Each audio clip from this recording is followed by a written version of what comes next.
Everyone, कैसे हो? आशा करती हूँ कि आप ठीक हैं। तो आज हम करेंगे 6th क्लास एनसीईआरटी हिस्ट्री, जिसका चैप्टर नंबर है 7। पहले 6 चैप्टर हम कर चुके हैं और आज करेंगे हम 7वां, और जिसका नाम है नए प्रश्न नए विचार। नए नए विचार कैसे आए। तो अनघा निकली सैर पर। अनघा आज पहली बार अपने विद्यालय की ओर से सैर पर जा रही थी। इसके लिए उसे देर रात पुणे से वाराणसी की ट्रेन पकड़ी। पुणे कहाँ है? महाराष्ट्र में, और वाराणसी उत्तर प्रदेश में। स्टेशन पर अनघा को छोड़ने आई उसकी माँ ने अध्यापिका से कहा, बच्चों को बुद्ध के बारे में बताने के साथ साथ उन्हें सारनाथ दिखाने भी ले जाइएगा। तो क्या कहती है उसकी माँ कि बच्चों को बुद्ध को दिखाने के साथ साथ आप सारनाथ भी ले जाना। वो एक ट्रिप पर जाते हैं, विद्यालय की ट्रिप जा रही है तो उस पर जाते हैं। इस प्रकार से वो देखने के लिए गए थे। तो बुद्ध की कहानी। बौद्ध धर्म के संस्थापक सिद्धार्थ थे। कौन थे? सिद्धार्थ, जिन्हें गौतम के नाम से जाना जाता था, जो आज बहुत प्रसिद्ध हैं। उनका जन्म लगभग 2500 वर्ष पूर्व हुआ था। यह वह समय था जब लोगों के जीवन में तेजी से परिवर्तन हो रहे थे।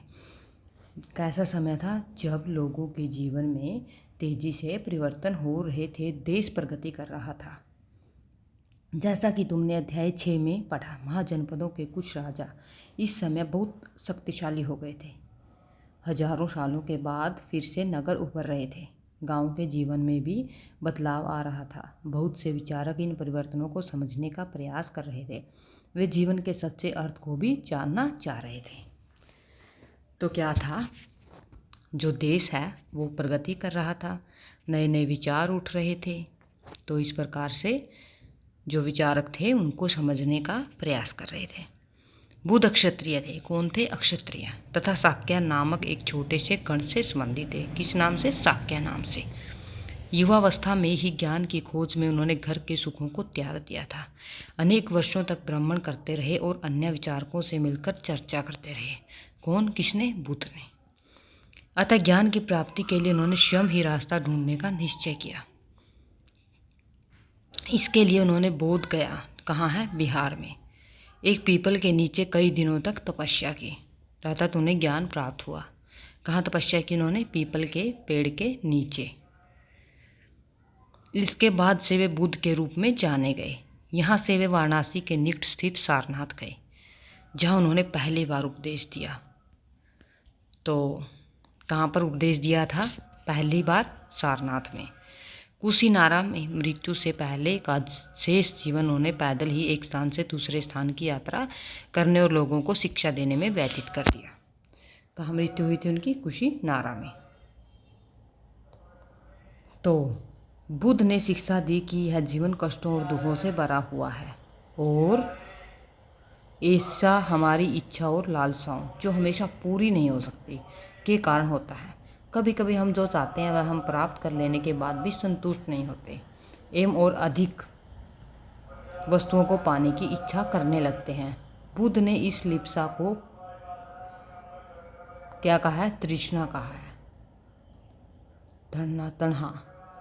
बुद्ध ने शिक्षा दी कि आत्मशम अपनाकर हम ऐसी लालसा से मुक्ति पा सकते हैं। तो बुद्ध का क्या कहना था? बुद्ध का कहना था कि जो हमारा जीवन है वो तो कष्टों से भरा हुआ है और हम इससे कभी भी नहीं निकल सकते। अगर हमारे मन की कोई इच्छा है और वह हमारी पूरी हो जाती है तो हमें दूसरी इच्छा जाग जाती है, दूसरी होती है तो फिर तीसरी। हमारा मन कभी भी संतुष्ट नहीं होता। तो वो कहते हैं कि आत्मशम अपनाकर हम इसी लालसा से क्या कर सकते हैं? बच सकते हैं, यानी कि मुक्ति पा सकते हैं। ये देखो, ये सारनाथ का क्या दिया है? स्तूप। पहचानो इसको। इस इमारत को स्तूप के नाम से जाना जाता है। यहीं पर बुद्ध ने अपना सर्वप्रथम उपदेश दिया। इसी घटना की स्मृति में यहाँ स्तूप का निर्माण किया गया। अध्याय 12 में तुम इन स्तूपों के बारे में अधिक पढ़ोगे। आगे है, उन्होंने लोगों को दयालु होने तथा मनुष्यों के साथ साथ जानवरों के जीवन का भी आदर करने की शिक्षा दी। क्या कहते थे? कि लोगों के प्रति दयालुता दिखाई और वे जानवरों के प्रति भी आदर की भावना रखते थे।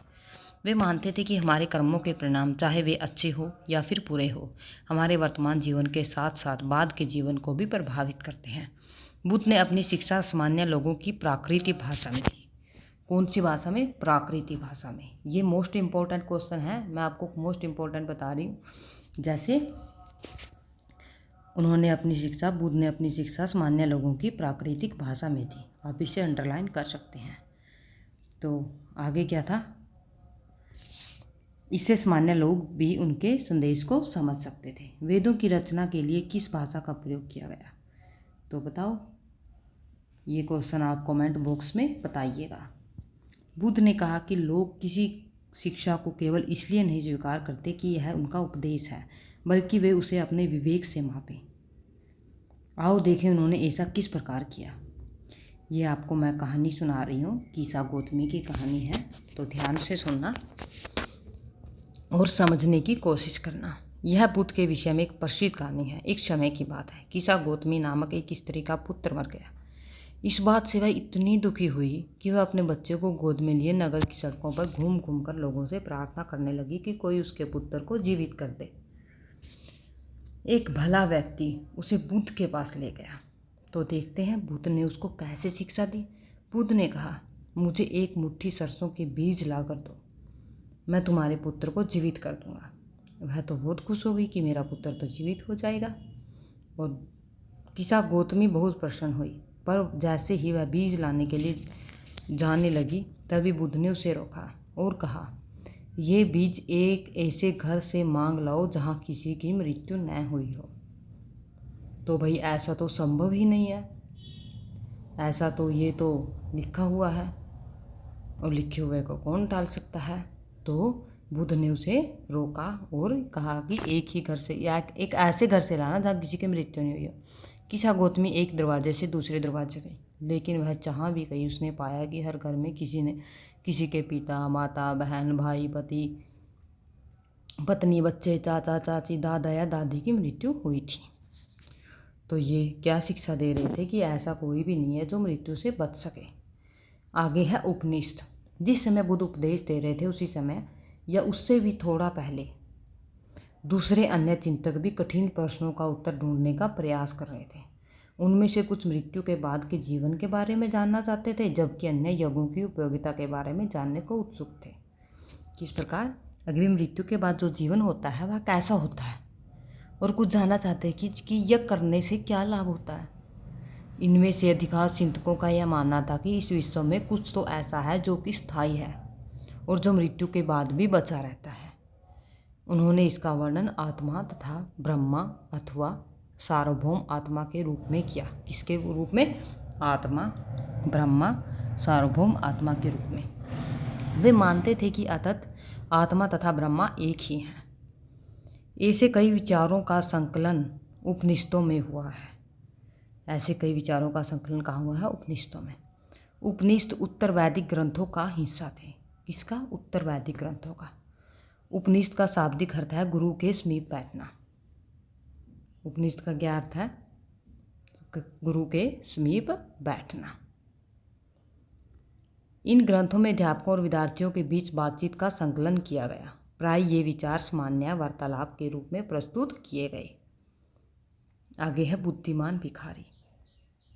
तो ये भी छोटी सी स्टोरी है, मैं सुनाई देती हूँ आपको।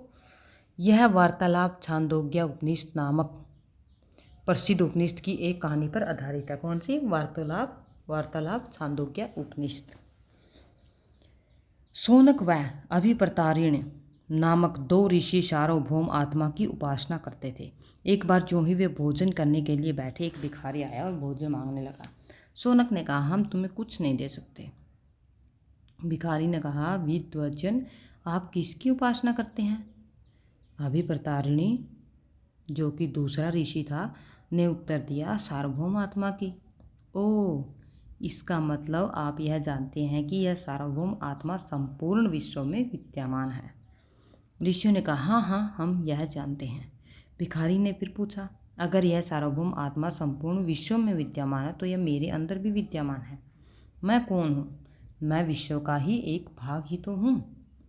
तुम सत्य बोलते हो युवा ब्राह्मण, इसलिए हे ऋषियों मुझे भोजन न देकर आप उस सार्वभौम आत्मा को भोजन देने से मना कर रहे हो। भिखारी की बात की सच्चाई जानकर ऋषियों ने क्या किया, उसे भोजन दे दिया। तो आगे है, इन चर्चाओं में भाग लेने वाले अधिकांश पुरुष ब्राह्मण तथा राजा होते थे। कभी कभी गार्गी जैसी स्त्री विचारकों का भी उल्लेख मिलता है। विधवता के लिए प्रसिद्ध गार्गी राजदरबारों में होने वाले वाद विवाद में भाग लिया करती थी। तो जो चर्चा होती थी उनमें कौन भाग लेते, ब्राह्मण या फिर राजा। गार्गी जैसी स्त्री भी इनमें भाग लेती थी। निर्धन व्यक्ति इस तरह के वाद विवाद में बहुत कम हिस्सा लेते थे। इस तरह का एक प्रसिद्ध अपवाद सत्याकाम जाबाल का था। किसका? सत्याकाम जाबाल का अपवाद। सत्याकाम जाबाल का नाम उसकी दासी माँ के नाम पर पड़ा। सत्याकाम के मन में सत्य जानने की तीव्र जिज्ञासा उत्पन्न हुई। गौतम नामक एक ब्राह्मण ने उन्हें अपने विद्यार्थी के रूप में स्वीकार किया तथा वह अपने समय के सर्वाधिक प्रसिद्ध विचारकों में से एक बन गई। तो आगे क्या है,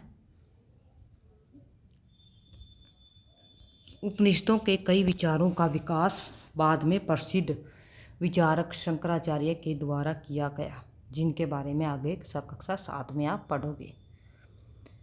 आगे है व्याकरणविद पाणिनि। इस युग में कुछ अन्य विद्वान भी खोज कर रहे थे। उन्हीं प्रसिद्ध विद्वानों में से एक पाणिनि ने संस्कृत भाषा में व्याकरण की रचना की। किसने? पाणिनि ने संस्कृत भाषा के व्याकरण की रचना की। उन्होंने स्वरों तथा व्यंजनों को एक विशेष क्रम में रखकर उनके आधार पर सूत्रों की रचना की। ये सूत्र बीजगणित के सूत्रों से काफ़ी मिलते जुलते थे। इसका प्रयोग कर उन्होंने संस्कृत भाषा के प्रयोगों के नियम लघु सूत्रों के रूप में लिखे। आगे है जैन धर्म। अभी आपने क्या पढ़ा? बौद्ध धर्म। अब क्या है? जैन धर्म। इसी युग में अर्थात लगभग 2500 वर्ष पूर्व जैन धर्म के सर्वाधिक महत्वपूर्ण विचारक वर्धमान महावीर ने भी अपने विचारों का प्रसार किया। वह वज्जी संघ के लिच्छवी कुल के एक क्षत्रिय राजकुमार थे। किसके? वज्जी संघ के लिच्छवी कुल के क्षत्रिय राजकुमार। इस संघ के विषय में आप अध्याय 6 में पढ़ा था आपने। 30 वर्ष की आयु में उन्होंने घर को छोड़ दिया और कहाँ रहने लगे? जंगल में। 12 वर्ष तक उन्होंने कठिन एवं एकाकी जीवन व्यतीत किया। इसके बाद उन्हें ज्ञान प्राप्त हुआ। उसकी शिक्षा सरल थी। सत्य जानने की इच्छा रखने वाले प्रत्येक स्त्री व पुरुष को अपना घर छोड़ देना चाहिए। तो क्या था कि जो सत्य को जानना चाहता है ना, उसको अपना घर बार क्या करना चाहिए? छोड़ देना चाहिए।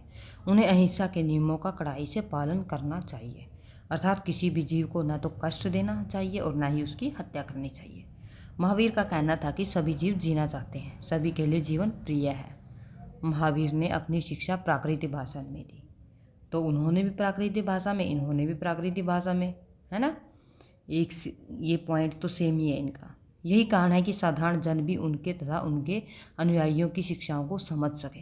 देश के अलग अलग हिस्सों में प्राकृतिक के अलग अलग रूप प्रचलित थे। प्रचलन क्षेत्र के आधार पर ही उन्हें अलग अलग नाम थे। जैसे मगध में बोली जाने वाली प्राकृतिक को क्या कहते हैं? मागधी। जैन नाम से जाने गए महावीर के अनुयायियों को भोजन के लिए भिक्षा मांगकर सादा जीवन बिताना होता था। किसके? जैन के अनुयायियों को। उन्हें पूरी तरह से ईमानदार होना पड़ता था तथा चोरी न करने की उन्हें सख्त हिदायत थी। उन्हें ब्रह्मचर्य का पालन करना होता था। पुरुषों को वस्त्रों सहित सब कुछ त्याग देना पड़ता था। आगे है जैन। जैन शब्द जिन शब्द से निकला है, जिसका अर्थ है विजेता। आगे देखते हैं। अधिकांश व्यक्तियों के लिए इसे कड़े नियमों का पालन करना बहुत कठिन था। फिर भी हजारों व्यक्तियों ने इस नई जीवन शैली को जानने और सीखने के लिए अपने घरों को छोड़ दिया। कुछ व्यक्तियों के लिए मुश्किल था, कुछ ने कर लिया। ये तो भाई हर जगह होता है, थोड़ा बहुत तो चलता है ऐसे वैसे। कई अपने घरों पर ही रहे और भिक्षु भिक्षुणी बने लोगों को भोजन प्रदान कर उनकी सहायता करते रहे। मुख्यतः व्यापारियों ने जैन धर्म का समर्थन किया। किसानों के लिए इन नियमों का पालन अत्यंत कठिन था, क्योंकि फसल की रक्षा के लिए उन्हें कीड़े मकोड़ों को मारना पड़ता था और इसमें कीड़े मकोड़ों को मारना वर्जित था। बाद की सदियों में जैन धर्म उत्तर भारत के कई हिस्सों के साथ साथ गुजरात, तमिलनाडु और कर्नाटक में भी फैल गया। महावीर तथा उसके न्यायियों की शिक्षाएं कई शताब्दियों तक मौखिक रूप में रही, वर्तमान रूप में उपलब्ध जैन धर्म की शिक्षाएं लगभग 1500 वर्ष पूर्व गुजरात में वल्लभी नामक स्थान पर लिखी गई थी। आगे है संघ। महावीर तथा बुद्ध दोनों का ही मानना था कि घर का त्याग करने पर ही सच्चे ज्ञान की प्राप्ति होती है। ऐसे लोगों के लिए उन्होंने संघ नाम संगठन बनाया, जहाँ घर का त्याग करने वाले लोग एक साथ रह सकें। क्या बनाया उन्होंने? संगठन बनाया। और जो घर का त्याग करते थे वो सभी लोग एक साथ रहते थे, संघ में रहते थे। संघ में रहने वाले बौद्ध भिक्षुओं के लिए बनाए गए नियम विनय पिटक नामक ग्रंथ में थे। कौन से ग्रंथ में? विनय पिटक। विनय पिटक से हमें पता चलता है कि संघ में पुरुषों और स्त्रियों के रहने की अलग अलग व्यवस्थाएं थी। सभी व्यक्ति संघ में प्रवेश ले सकते थे। हालांकि संघ में प्रवेश के लिए बच्चों को अपने माता पिता से, दासों को अपने स्वामी से, राजा के यहाँ काम करने वाले लोगों को राजा से तथा कर्जदारों को अपने देनदारों से अनुमति लेनी होती थी। एक स्त्री को इसके लिए अपने पति से अनुमति लेनी होती थी, तभी वो संघ में हिस्सा ले सकते थे। संघ में प्रवेश लेने वाले स्त्री पुरुष बहुत सादा जीवन जीते थे। वे अपना अधिकांश समय ध्यान करने में बिताते थे और दिन के एक निश्चित समय में वे शहरों तथा गांवों में जाकर क्या करते थे? भिक्षा मांगते थे। यही कारण है कि उन्हें भिक्षु तथा भिक्षुणी, साधु भिखारी के लिए प्राकृतिक शब्द कहा गया। वे आम लोगों को शिक्षा देते थे और साथ ही एक दूसरे की सहायता भी करते थे।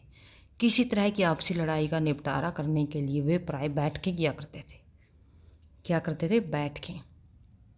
संघ में प्रवेश लेने वाले में ब्राह्मण, क्षत्रिय, व्यापारी, मजदूर, नाई, गणिकाएं तथा दास शामिल थे। इनमें से कई लोगों ने बुद्ध की शिक्षाओं के विषय में लिखा तथा कुछ लोगों ने संघ में अपने जीवन के विषय में सुंदर कविताओं की रचना की।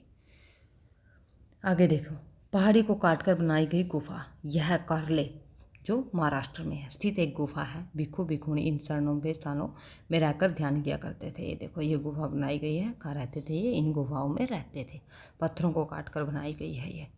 आगे है विहार। विहार जैन तथा बौद्ध भिक्षु पूरे साल एक स्थान से दूसरे स्थान घूमते हुए उपदेश दिया करते थे। केवल वर्षा ऋतु में जब यात्रा करना कठिन हो जाता था तो वे एक स्थान पर ही निवास करते थे। इसी समय वे अपने अनुयायियों द्वारा उद्यानों में बनवाए गए अस्थायी निवासों में अथवा पहाड़ी क्षेत्रों की प्राकृतिक गुफाओं में रहते थे। जैसे ये यहाँ पर गुफा दिखाई गई है, ऐसी ऐसी गुफा में वो लोग रहते थे। जैसे जैसे समय बीतता गया, भिक्षु भिक्षुणियों ने श्रम तथा उसके समर्थकों ने अधिक स्थायी शरण स्थलों की आवश्यकता का अनुभव किया, जो स्थायी हो, जहाँ पर छोड़ के जाना न पड़े। तब कई शरण स्थल बनाए गए जिन्हें क्या कहा जाता था? विहार। आरंभिक विहार लकड़ी के बनाए गए तथा बाद में इनके निर्माण में ईंट का प्रयोग होने लगा। पश्चिम भारत में विशेषकर कुछ विहार पहाड़ियों को खोदकर बनाया गया। कुछ तो खोदकर बनाए गए थे, लेकिन कुछ को ईंटों से बनाया गया था। पहले लकड़ियों से बनाए जाते थे। तो इस प्रकार से उन्होंने अपने रहने का ठिकाना बनाया। एक बौद्ध ग्रंथ से ज्ञात होता है, जिस तरह महासागरों में मिलने पर नदियों की अलग अलग पहचान समाप्त हो जाती है, ठीक उसी तरह बुद्ध में अनुयायी जब भिक्षुओं की श्रेणी में प्रवेश करते हैं तो वे अपना वर्ण, श्रेणी और परिवार सब त्याग देते हैं। जो बुद्ध के अनुयायी थे, भिक्षु थे, तो वो क्या करते थे? अपना वर्ण, श्रेणी, परिवार सब कुछ त्याग देते थे। प्राय किसी धनी व्यापारी, राजा अथवा भूस्वामी द्वारा दान में दी गई भूमि का पर विहार का निर्माण होता था। विहार कहाँ पर बनाए जाते थे? जो धनी व्यापारी होते हैं वो जमीन देते थे, या फिर राजा भूस्वामी होते हैं जो वो दान में जो भूमि देते थे उस पर विहार का निर्माण किया जाता था। स्थानीय व्यक्ति भिक्षु भिक्षुओं के लिए भोजन, वस्त्र तथा दवाइयाँ लेकर आते थे। कौन? जो स्थानीय व्यक्ति थे, उस स्थान के व्यक्ति थे, जिसके बदले में ये भिक्षु और भिक्षुणी लोगों को शिक्षा देते थे। वो शिक्षा के बदले उनको क्या देते थे? भोजन, वस्त्र और दवाइयाँ। आगे आने वाली शताब्दियों में बौद्ध धर्म उपमहाद्वीप के विभिन्न हिस्सों के साथ साथ बाहरी क्षेत्रों में भी फैल गया। अध्याय 10 में तुम इनके बारे में और अधिक पढ़ोगे। आश्रम व्यवस्था। जैन तथा बौद्ध धर्म जिस समय लोकप्रिय हो रहे थे, लगभग उसी समय ब्राह्मणों ने आश्रम व्यवस्था का निर्माण किया था। यह आश्रम शब्द का तात्पर्य लोगों द्वारा रहने तथा ध्यान करने के लिए प्रयोग में आने वाले स्थान से नहीं, बल्कि इसका तात्पर्य जीवन के एक चरण से था।